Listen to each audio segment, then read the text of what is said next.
Happy Recovery Month, sweet friends. For the month of September, I am partnering with Recover Alaska to bring you recovery stories, resources, and hope. The journey of recovery looks different for each one of us, so I will be sharing interviews that highlight a variety of ways that one person can recover. My wish is for these to bring you relief and hope as you learn that you are not alone and we can recover. Hi, everyone. I am so happy to be chatting with you today. So in September, it was Recovery Month, and I partnered with Recover Alaska to share all these amazing stories. And I forgot to share my own. I got so excited to be interviewing these incredible people from all over the nation, and I completely forgot about myself. So I'm a month late now, but I'm going to share my story because I think it's really, really important. And yesterday, I had a little interaction that really spurred me into action to share my story with all of you. It was a stranger and I on the internet, always the best, right? Don't worry, we were both pretty nice. But someone had posted this meme or like picture about what's harder, like being on drugs or being in recovery. And I commented on it, and I knew that my comment would bother some people, but it is my truth. And I said, I don't think recovery is hard.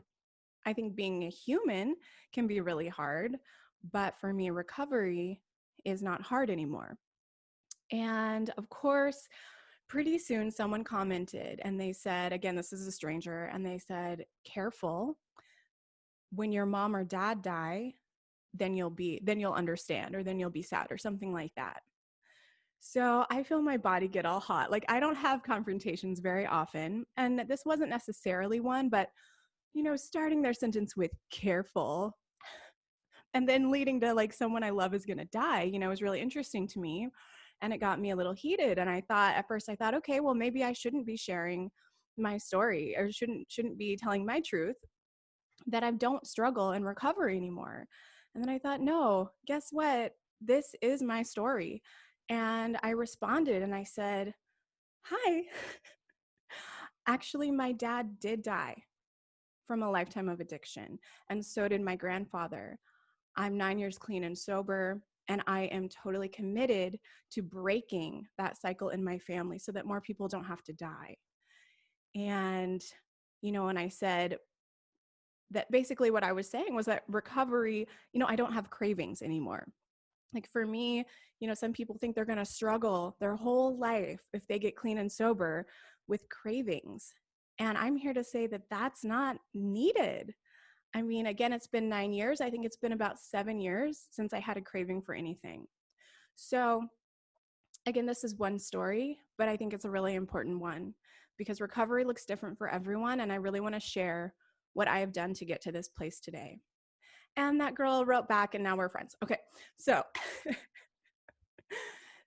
where to begin? So as I just said, my dad was an addict. And so he was not in my life very much, just enough to cause a lot of confusion in me. And so I grew up believing that my dad thought drugs were more important than me.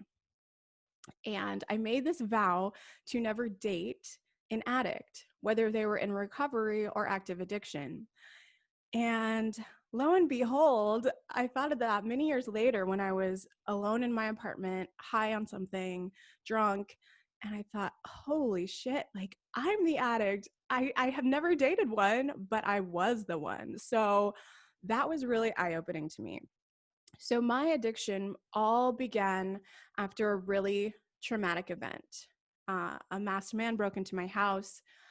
I'm going to leave it at that for this video. I will be sharing my story soon as a sexual assault survivor, and you can hear more about that experience and how I've recovered from that. But I will say that was the most traumatizing situation of my life, and it changed everything. Like everything I believed about the world changed in that moment.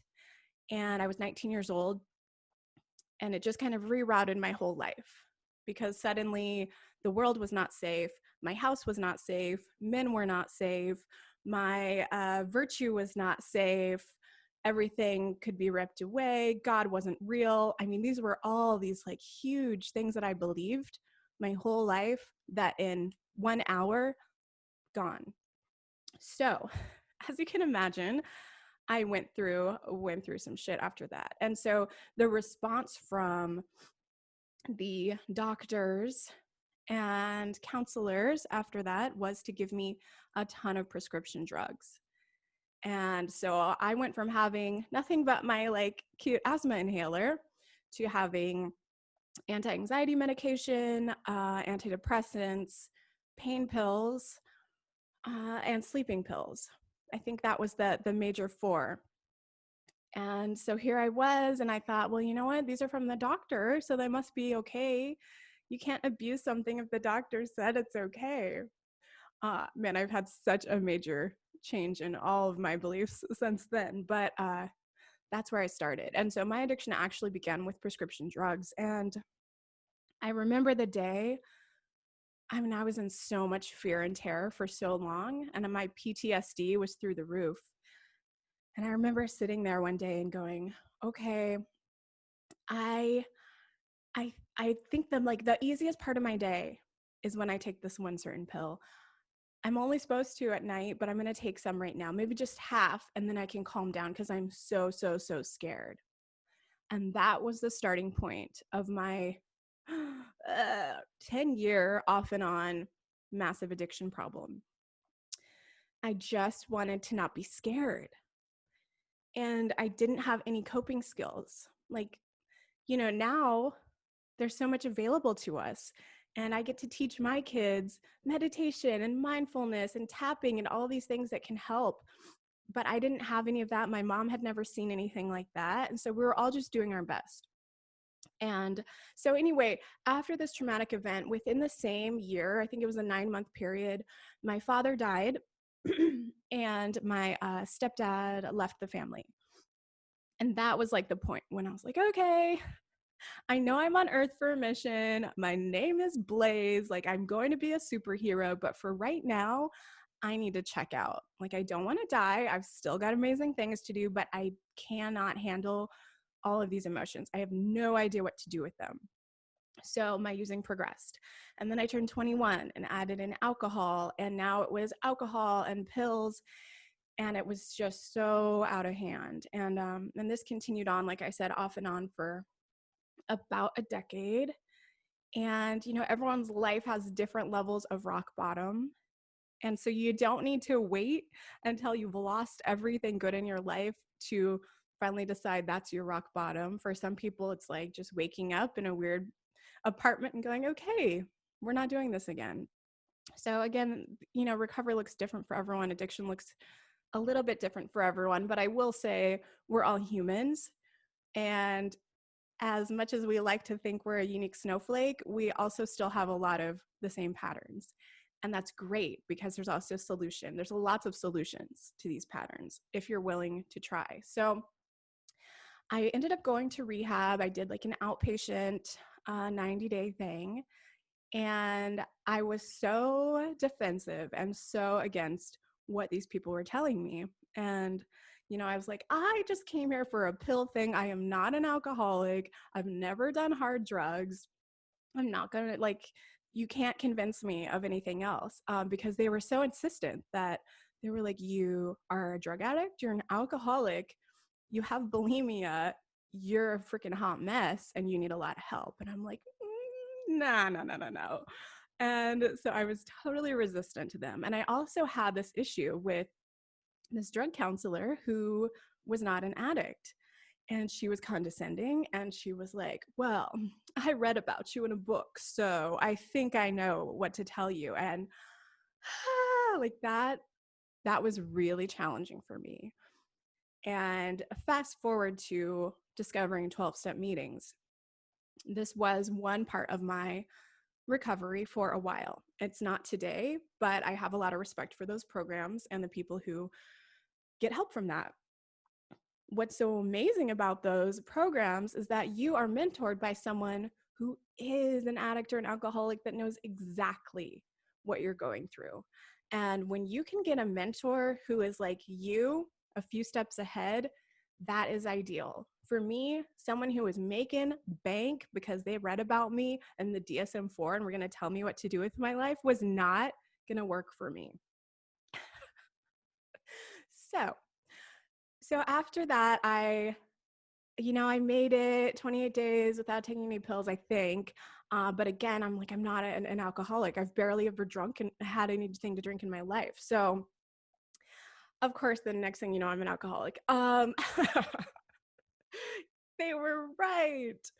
So this went on and on and on. And I started going, they were introducing me to 12-step meetings in rehab. And so I started to go anytime I made a mistake.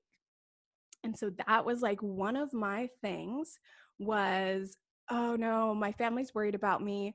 I'll go to a meeting. And, or I did something bad that my boyfriend's mad about. Don't worry, honey, I'm an addict. I'm so sorry. I'll go to a meeting. And this went on. And it's just, even saying it right now, it's just so cringy. I wasn't doing it for myself, but I wanted everyone to get off my back. And so I would go to these meetings and be like, la, la, la, hi, I'm Blaze. And I would hug people and be like, don't drink. That's the right thing to do. And then I would leave and go to the bar. Like, that's where I was at. It was horrible. Or I'd be like, ooh, look at all these hot guys. I would just make a lot of bad choices. Well, there's no good or bad. I would make a lot of choices that were not in service to my highest good. How about that? So eventually I met someone, and at this point, I said before I went to rehab and I was like, I've never been drunk. I've never done hard drugs. Well, of course, that all changed because once I was drunk, I would make other bad choices. And so I was at this really rough spot, and I met someone, and he told me he really wanted to be a dad. He was like, if we're going to be together, I don't want to waste your time or you to waste mine. It's super important to me to be a father. And if you're not interested in ever having kids, we shouldn't see each other. I was like, what? Who is this guy? What the heck? And because being a mom wasn't really on my radar, I remember in high school thinking, when I'm old, like 30, I'm going to be the CEO of this huge company, and I'll be single because at that point I didn't know what men were for because I didn't have a dad around. And I'm like, and then I'll adopt, a bunch of kids because kids are funny. End of story. I didn't have any thoughts beyond that about motherhood. And I'd had some bad experiences with fathers. So I just thought, I don't know any guys that can follow through. But this guy, I knew he would. And I was like, yeah, this guy should have some kids. And then going back to, and I will too, because kids are funny. So, boom, I'm pregnant. 3 months into that relationship. But we had talked about it. We made a decision. Yeah, let's try.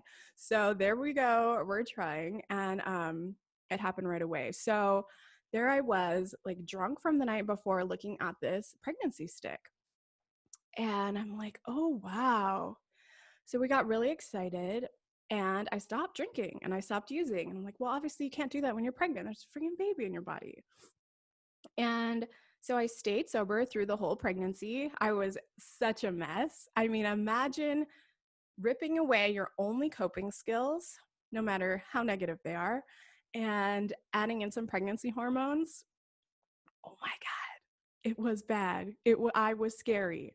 So it was a high drama pregnancy situation, but I was doing my best. I was doing my best, and I didn't use. So that's awesome. Then we had my son, and a week later, I was like, well, obviously I'm not an alcoholic. I just went 10 months. So I'm fine. So why don't we go to the bar and celebrate that we had a baby and have just clink some champagne? Oh man. And I remember having that first drink, and it was tunnel vision. Everything went black. And I was like, all I care about is this drink and having more. Because one is too many, 1,000 is never enough, right? It's like when I go to a bar, which I worked at bars, I've been working in bars since I was an adult as a singer. And so I had all these cliches once I got sober. When people offer me drinks, I'm like, oh, there's not enough alcohol in this bar for me. Thanks, though. I'll have some French fries. um, yeah. So again, it was like just like that tunnel vision.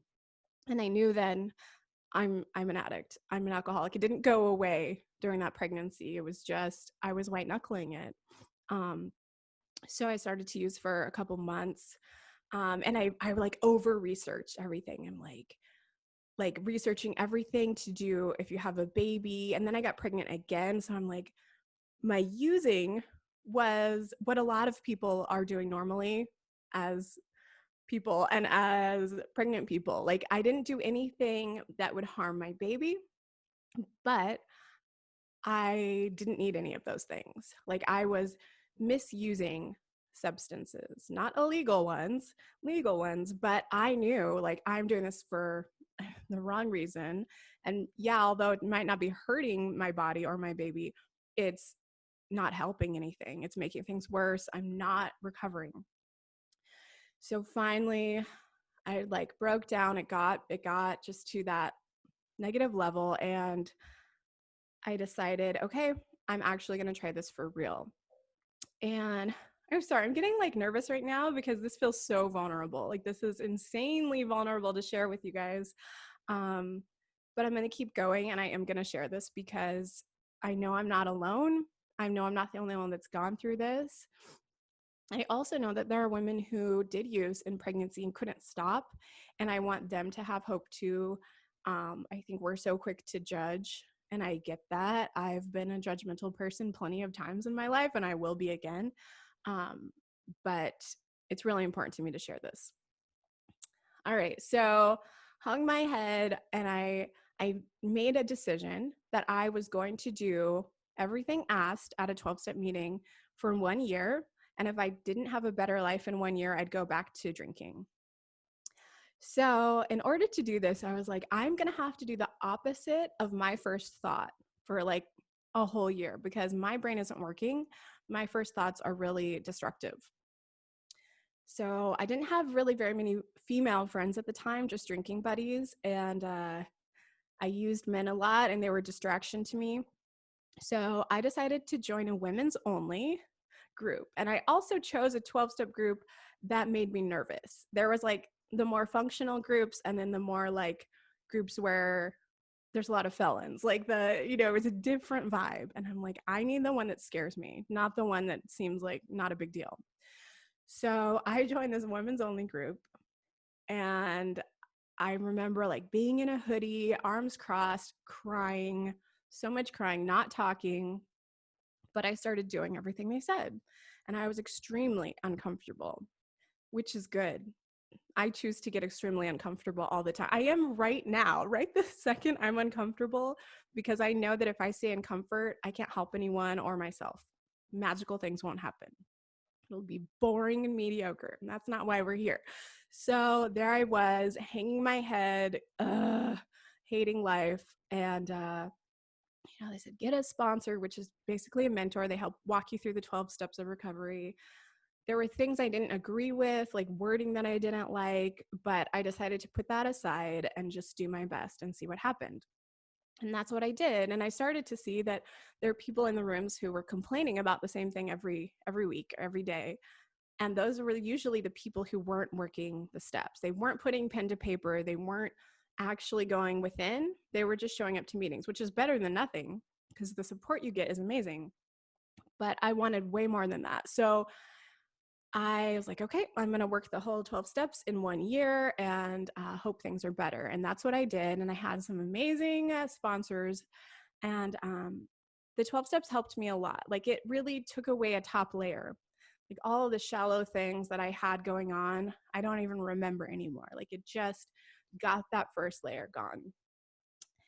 And then I started to like not feel connected there. I was traveling a lot.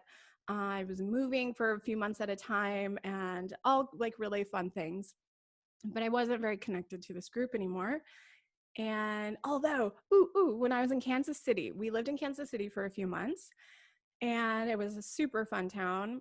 And there was a meeting there that I loved, and it was called It was a 12-step meeting for atheists, agnostics, and free thinkers. And that was by far the most fun meeting I'd ever gone to. And I met people over the years who were like, I'm not going to do those groups because I'm not a Jesus freak. That's an exact quote. Well, guess what? Neither am I. And I feel like that's a huge excuse for people, because even if you don't like everything that's being told or suggested, you can still take so many gyms. You can still get so much support and find people that are like you. And so this meeting was a huge example, because these were all people, atheists, they weren't religious. And so the wording and those groups were different. They had a whole stack of literature for people that didn't believe in God, that wanted to have recovery. There wasn't hugging and praying. I mean, you could hug people if you want, but it was just a different vibe, and I loved it. It was so good. So if you're somebody who is like, well, that if you feel like 12-step meetings are religious and that's why you're not getting help, there are other things out there for you. It's really, really important for you to understand. And if you are sitting there and that's your reason for not getting well, you need to take a hard look at that, because that really is an excuse, because there's a lot out there. And I will link some of those resources in the comments of this. And I will make sure that I just want to explode everyone's excuses and give you the resources you need. Because if you are thinking that you might need help, I guarantee you do. Because I have a lot of close people in my life who are not addicts, they're not alcoholics, and they never ask themselves if they need help. They know they don't. So when we're asking, usually that means we need to make some changes. And that might be there's a whole sober curious movement right now with a lot of cool kids. And so maybe that's what you can do. Let's get curious about sobriety. Let's take a month off and see how we feel. Let's just do it for our body and our health and go from there. So anyway, fast forward. Like I said at the beginning of this video, I'm 9 years clean and sober, which is mind-blowing. And I remember my first meeting, not the fake ones when I was like, hi, I'm Liz, but the real ones when I was like, I hate everyone. The first one of those, there were 2 women there, and they were both celebrating 6 months of clean time. And I remember just being in complete shock and awe. And I'm like, there's no way I can ever go 6 months without using something. I couldn't imagine it. I could kind of believe in 6 days, but not much beyond that. And so I just am really super proud of myself for getting as far as I've gotten. And I don't have cravings. I don't have any desire to go back to that lifestyle. And, now that it's been 9 years, it's even one of the things I didn't like about those groups was identifying as an addict or an alcoholic. I was like, no, I'm not. Also, of all the people I know, I'm the least alcoholic one of them all. It's been 9 freaking years since I've had a drink. So I know this is going to rub some people the wrong way. So if that's working for you, then that's awesome. And I respect that and I support you. If that's not working for you, there are other things that you can do for your recovery. So I decided to take my addictive personality superpower.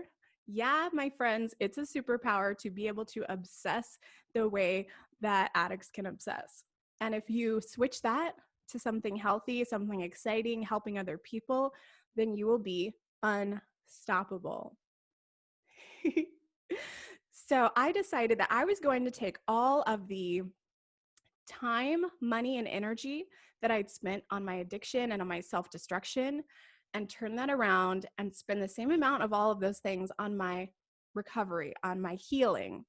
And so I just dove into healing so hardcore. And that's where I'm at today. And I still do that. And so that looked like I got a life coach, which was really, really exciting. And she introduced me to a lot of people that became my mentors alongside her. I read so many books and watched so many YouTube videos from these mentors around the world who were, preaching my language. They were so, so insightful. And And those mentors have changed and morphed every year as I have evolved as a human. And I got to like rediscover spirituality. Like I said, during my traumatic event, I decided God wasn't real, or else I wouldn't have been in that situation. And that was a sad place to be in. And so I've gotten to rediscover what I actually resonate with, which is something totally different and very woo-woo. And I think it's a complete blast and I love it. So I also I'm all about online courses. I've taken so many, everything from like parenting to business things to spiritual coaching.